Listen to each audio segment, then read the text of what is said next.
Advantages of wind energy conversion system, WECS। पहले ये पहली स्लाइड होनी चाहिए थी बेसिकली कि हम लोग के पास देखिए, this is the portion of the renewable है। पहली बात ये आपको मतलब कंसेप्ट है ना कि रिन्यूएबल एनर्जी और नॉन रिन्यूएबल एनर्जी में क्या डिफरेंस है, कौन बताएगा?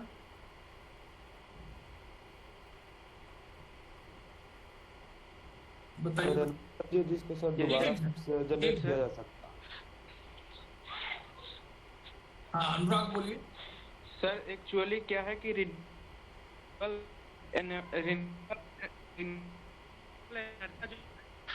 वहां पर मतलब वो इंड होने वाला पोर्शन नहीं है, वो हम लोग नेचुरल से एनी टाइम गेन कर सकते हैं। ठीक, उदित आप कुछ और बोल। सर रिन्यूएबल एनर्जी सर बोलिए बोलिए। The energy which can be renewed again, used again and again is called renewable energy, sir, and which cannot be used again and again is called non-renewable.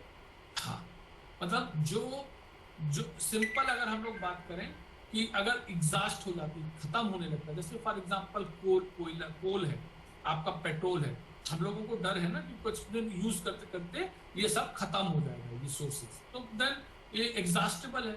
लेकिन आज आप कितनी भी light use कर लीजिए, solar light use कर लीजिए, कल फिर से नए उतना ही सूर्य उतनी लेके आएगा, उतनी ही लाइट्स लेके आएगा। तो ये नॉन रिन्यूएबल विंड ऐसा नहीं है कि आज आपने विंड यूज कर ली तो कल विंड चलेगी। लेकिन आज अगर हम लोग पेट्रोल यूज कर लेंगे, कोक यूज कर लेंगे, तो हो सकता है कि कल वो धीरे धीरे उसके सोर्सेस कम हो।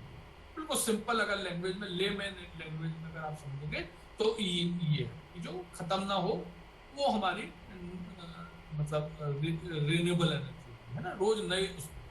तो रिन्यूएबल एनर्जी में हम लोग और चीजें पढ़ेंगे, उसमें से एक हो गया हमारी सोलर एनर्जी, दूसरा हो गया विंड मिल।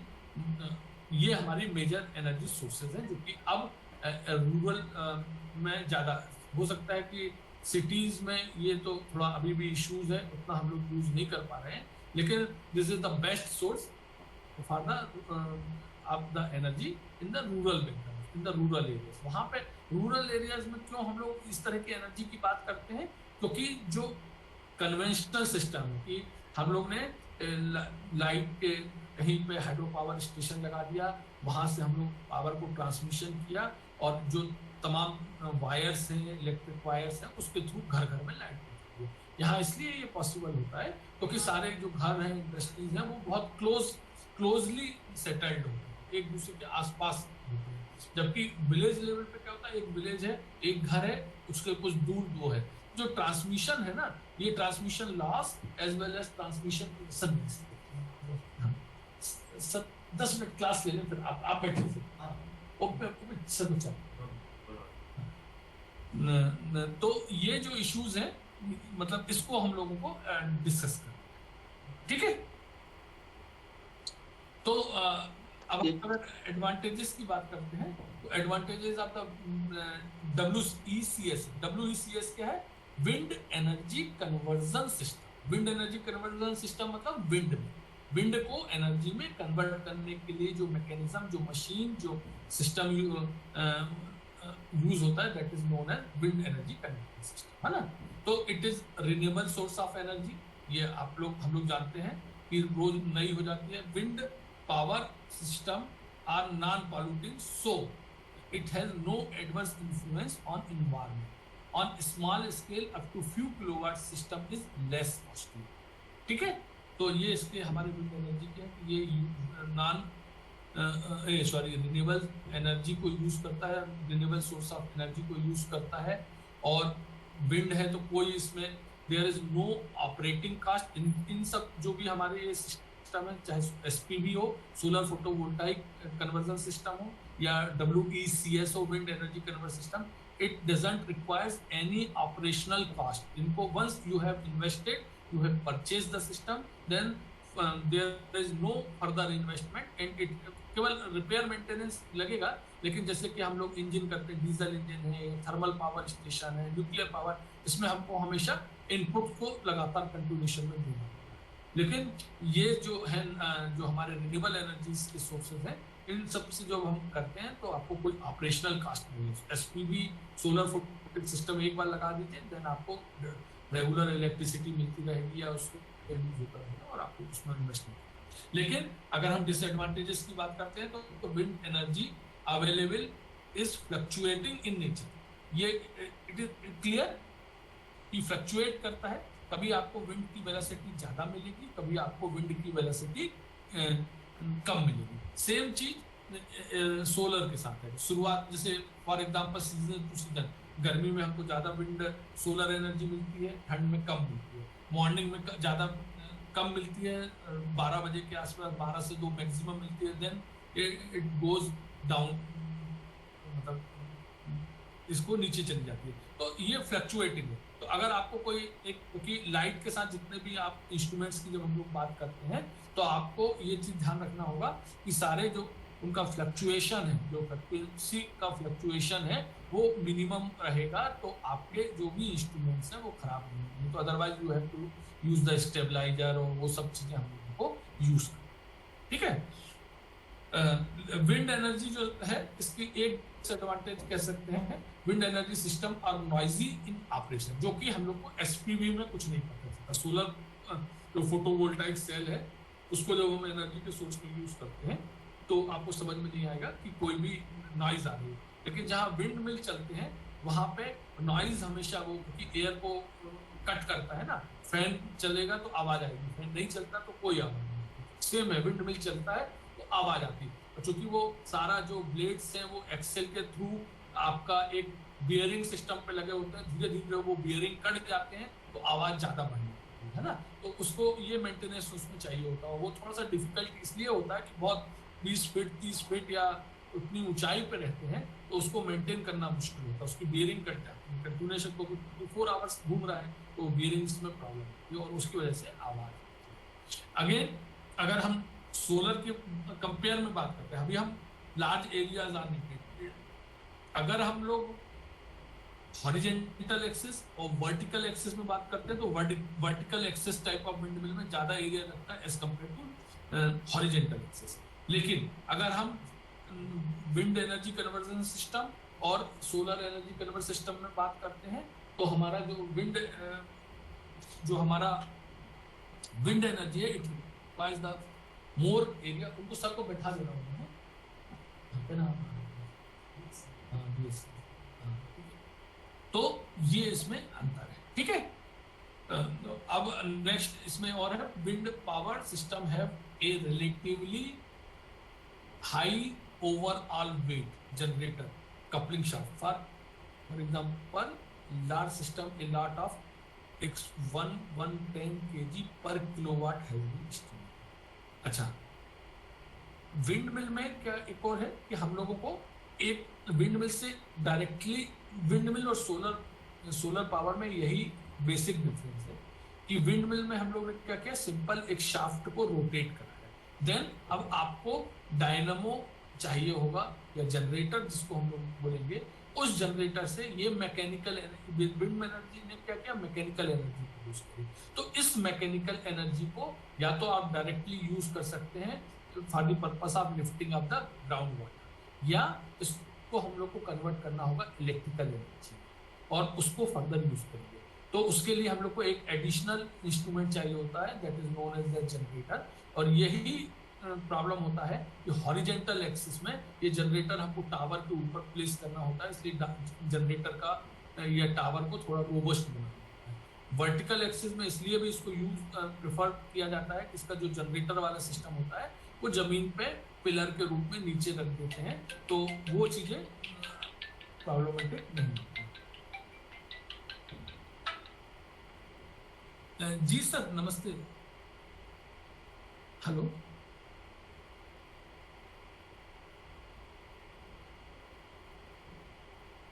चलिए, हमारे डीन साहब का फोन आ रहा था, फिर से आएगा तो हम बात करेंगे, क्लास ले फिर से बात करेंगे। ठीक है, तो ये इसका थोड़ा सा वो है।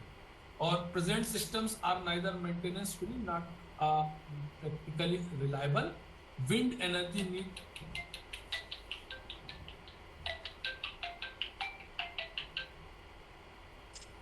हेलो सर नमस्ते, चलिए सर क्लास ले रहे थे एक्चुअली, बोलिए सर।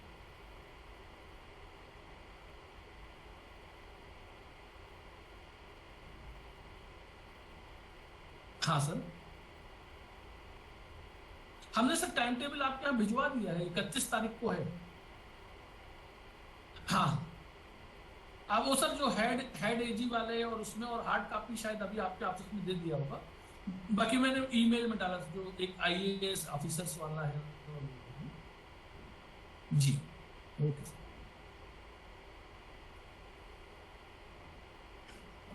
तो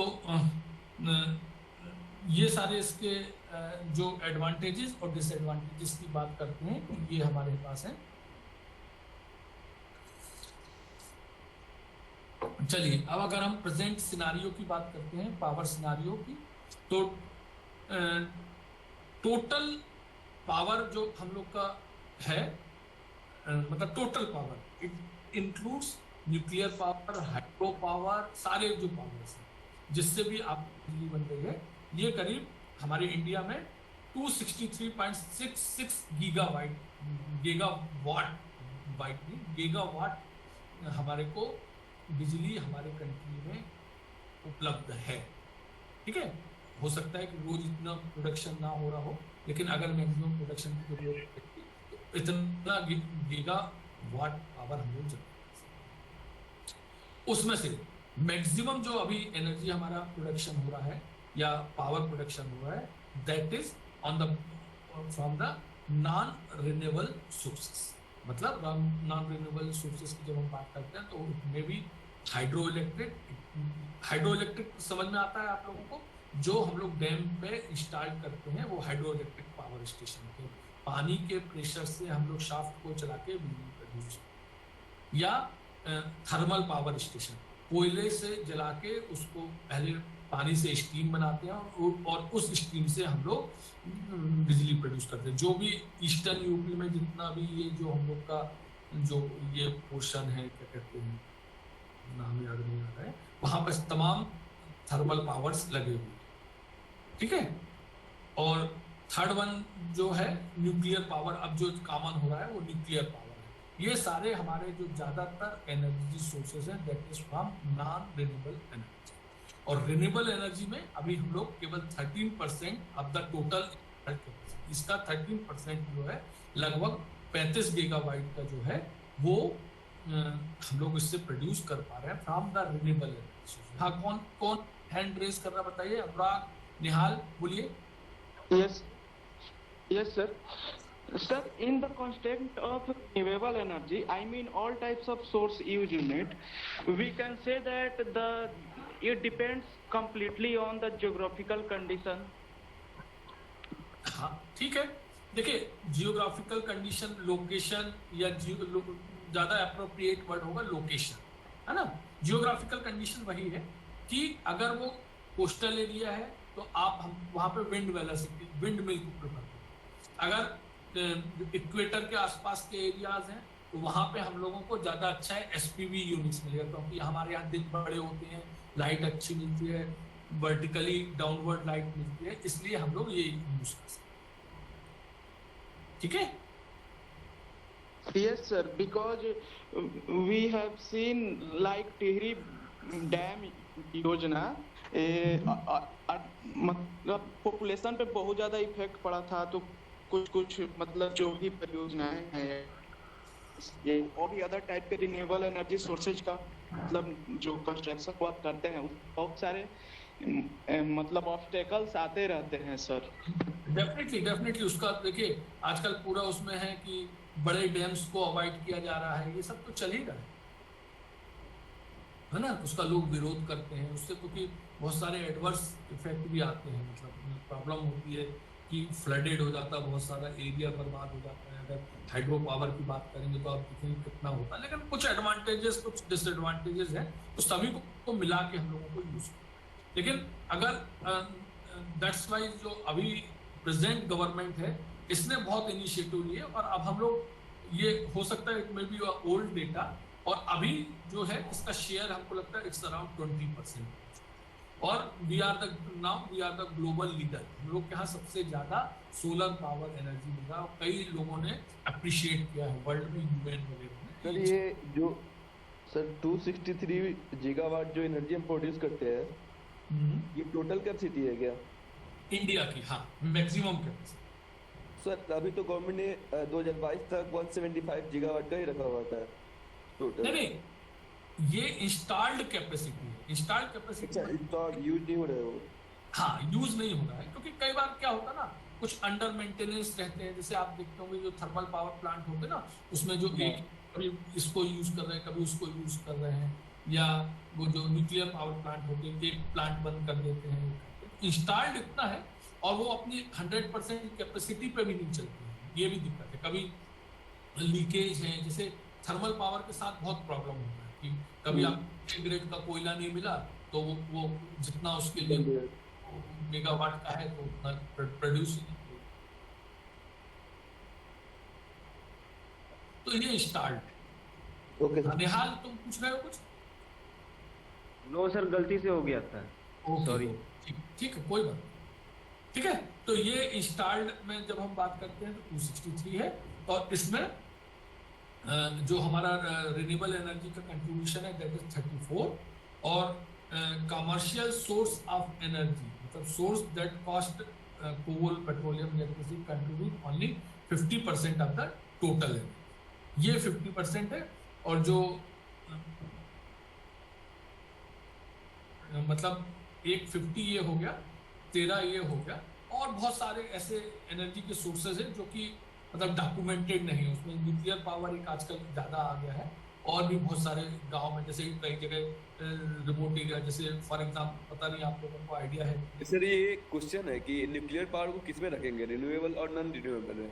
वो भी नहीं, वो तो natural- नॉन रिन्यूएबल। हाँ, ठीक वो है। भी तो नेचुरल सोर्स ही आ रहा है सर, कभी तो इंड हो जाएगा।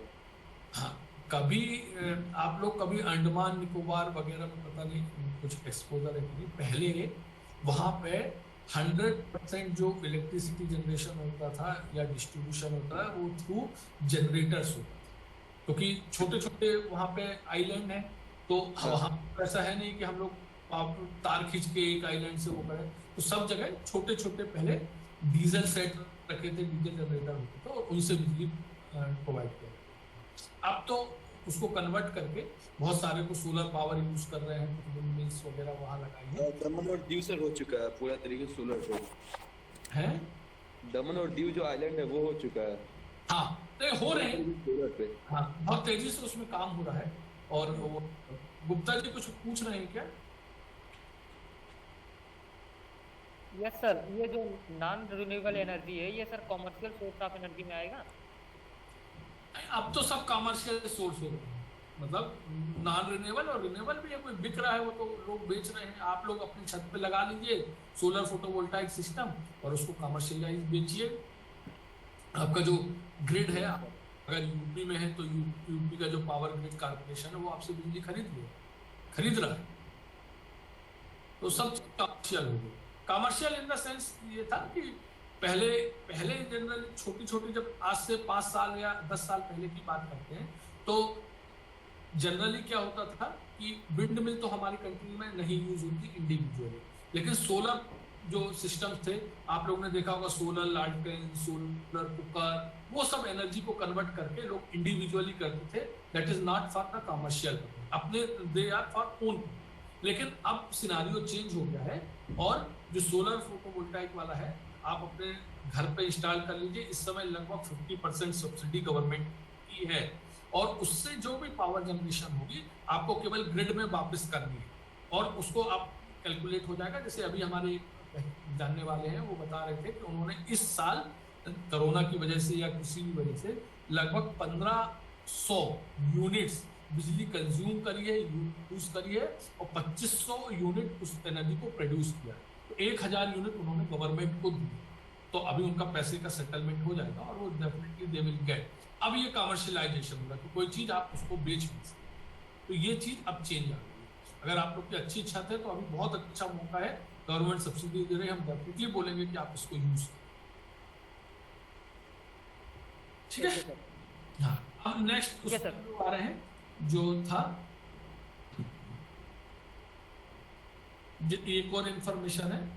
अगर हम लोग इसी तरह से जो क्रूड ऑयल है, ज़्यादातर 85% जो क्रूड ऑयल है वो हम लोग इंपोर्ट करते हैं, लेकिन करीब 15 to 20% हम लोगों का क्रूड ऑयल प्रोडक्शन है। बेसिकली अगर आप लोग जानते हो तो आसाम में बहुत सारे वो है, एक यहाँ पे केजी बेसिन बहुत बड़ा फेमस, आपने कृष्णा गोदावरी बेसिन में कुछ उसके वेल्स मिले हैं पेट्रोलियम वाले क्रूड ऑयल के लिए, तो है 15-20 है। लेकिन अगर हम लोग इसी रेट से करते रहेंगे तो नियर इन 2040 तक ये सारे सोर्सेस खत्म होंगे इंडिया में, है ना, हमारे हो जाएंगे। और हो सकता है कि यही एस्टिमेशन है कि लगभग और 25-30 साल में ये जहाँ से हम लोग गल्फ कंट्री से जो हमारे पास आ रहा है तो वहाँ पे धीरे धीरे कम होना शुरू हो जाएगा। या तो अभी से जो कंट्री उस ओर शिफ्ट हो जाएगी, जो रिन्यूएबल एनर्जी की सोर्स की ओर शिफ्ट हो जाएगी, तो डेफिनेटली वो बहुत फायदेमंद होगा। या अगर हम लोग ये सीन कंटिन्यू रहा तो 20-25 साल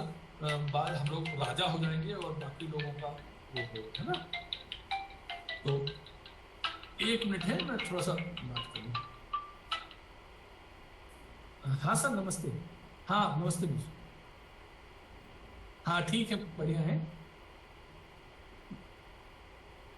नहीं, I have already send sir. हाँ तुम्हारा yesterday I have send.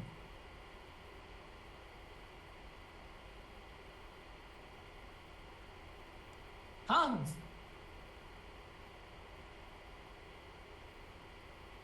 Sir आपका हाँ मिल जाएगा। हाँ है, अब मैं उस पर भेज देता हूँ। ठीक है। हाँ मैंने कल आपसे सर पूछा था ना, इसीलिए मैं उसको तुरंत भेज दिया था। देख लीजिए सर, फिर तो मैं ओके ओके ओके ठीक है।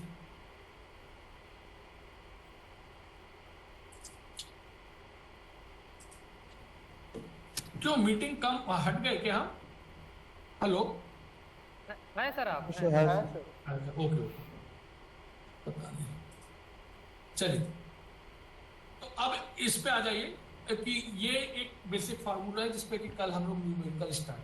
ठीक है, कल भी क्लास लेंगे। ये यही टाइम ठीक रहेगा 11 to 12। यस सर सही रहेगा। ठीक है, अब हम लोग को करना, हाँ देखिए क्या क्या करना है कि विंड, कोई भी चीज जो मूव करती है या विंड हो गई, जैसे खैर सोलर एनर्जी तो सोलर पावर तो मूव नहीं करता, लेकिन विंड की जब हम बात करते हैं तो विंड मूव करती है तो उससे उसमें एनर्जी होती है। उस एनर्जी को हम लोग ऑब्स्ट्रैक्ट करते हैं और उससे एनर्जी को एक्सट्रैक्ट करते हैं। पहले उस विंड को रोकते हैं तो उस पर प्रेशर बनता है और उससे हम लोग उसको एक्सट्रैक्ट करके उसका फर्दर यूज। तो विंड एनर्जी में कितना, दो चीज हो गई कि एक तो विंड एनर्जी में कुछ पावर है, ठीक है, तो वो दैट इज द विंड, ठीक है, और उस पावर में से हम लोग कितना इलेक्ट्रिसिटी में कन्वर्ट करते हैं वो उस मशीन की, उस विंड मिल की इफिशियंसी। दो चीजें बात कर रहे हैं, ठीक है। विंड में एक अपने आप पावर है, लेकिन किसी भी कोई भी सिस्टम में आप देखते होंगे कि हम लोग 100% उसका यूज नहीं करते, है ना।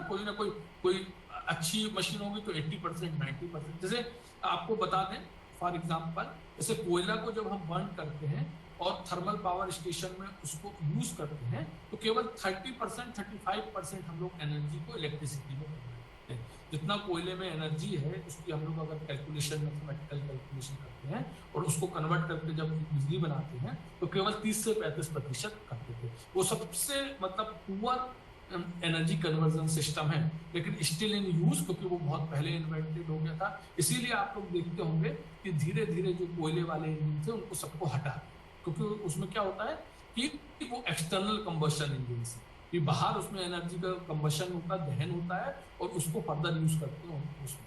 जबकि पेट्रोल डीजल क्या है, internal combustion engine, IC engine से।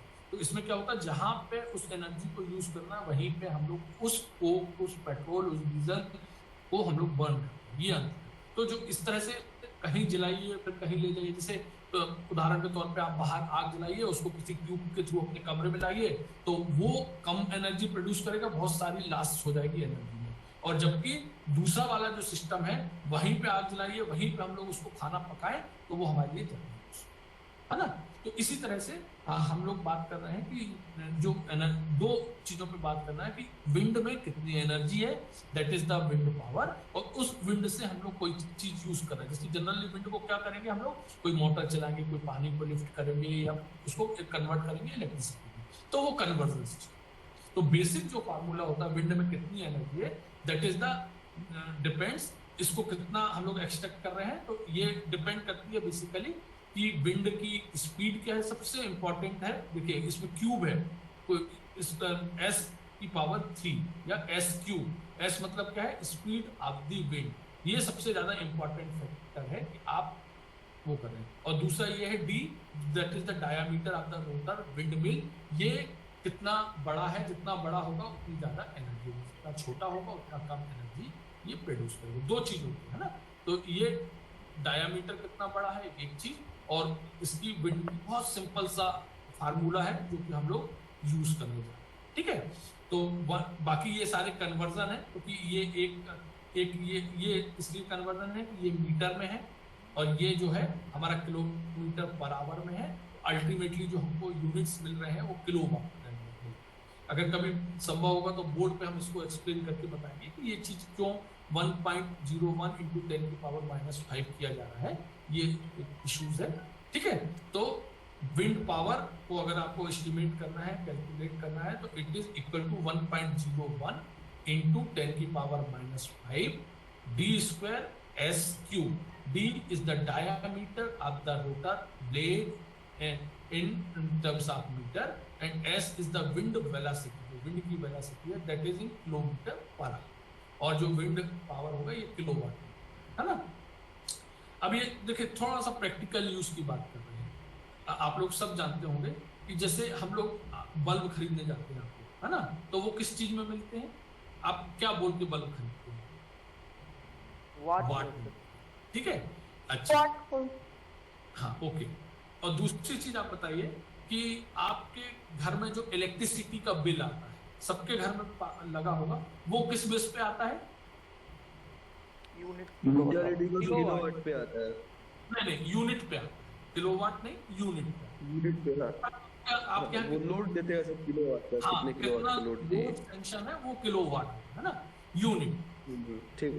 यूनिट, एक यूनिट का चार्ज 2 रुपए, 4 रुपए, 6 रुपए, 8 रुपए, कुछ क्या है, व्हाट इज दिस यूनिट। एक यूनिट से क्या तुमको समझ में आता है, जैसे अब कम से कम इतना आप लोगों को आइडिया रहे, कोई भी बच्चा बता सकता है एक यूनिट क्या यूनिट। सर यूनिट का मतलब ये होता है कि किसी अंतराल में चार्ज को लाने में जो वर्क लग रहा है, पावर लग रहा है सरकार को, तो उसी को यूनिट में नाप के पैसा लेते हैं। और कोई एक मिनट में जितना हम एनर्जी कंज्यूम कर रहे हैं उसको लेकर है, बाकी इलेक्ट्रिसिटी तो वही इलेक्ट्रॉन ऑफ फ्लो होता है सर। और कोई sir, it is sir consumption of power in our, in hour, sir consumption of power in 1 hour. चलिए और बताइए, ठीक है, आपका बहुत कुछ ठीक है। हमको ये बताइए, देखिए हम लेमैन है, हम मजदूर आदमी है, आप मतलब हमको कैसे पता चलेगा कि ये 1 यूनिट बिजली चले। आप अपने घर में रहते हैं तो कोई भी बिल आ रहा है, आपको समझ में आना चाहिए ना कि ये कितनी यूनिट बिजली का बिल क्यों आ रहा है। और अब ये आपको practical day to day life का एग्जांपल हम देना चाहते हैं कि आपको कैसे पता चले। 1 घंटे में कितना पावर कंजम्पशन करते हैं, कितना वाट में, 1 kilowatt, 1 kilowatt, good, 1 kilowatt per hour. 1 घंटे में अगर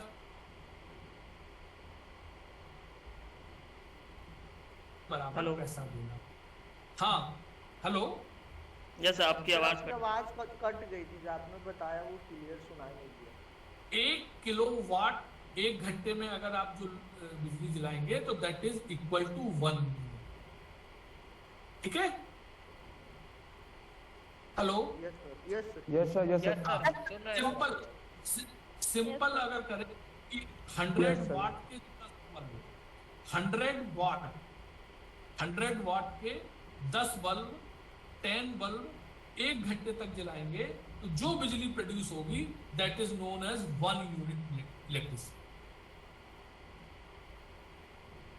clear? Yes sir. Yes sir. बहुत सिंपल टर्म है। आप 10 बल्ब लगा दीजिए, आप चेक कर लीजिए, 10 बल्ब 100 वाट के 1 घंटे चला दीजिए, आपका 1 यूनिट बढ़ जाएगा। ठीक, ये इसलिए पता होना चाहिए, ये डे टू डे लाइफ में आप लोग इसको कर रहे हैं। अभी तक मतलब ये कंसेप्ट कई लोगों को नहीं रहता है, तो इसलिए हम लोग, ठीक है, ओके, हाँ ठीक है।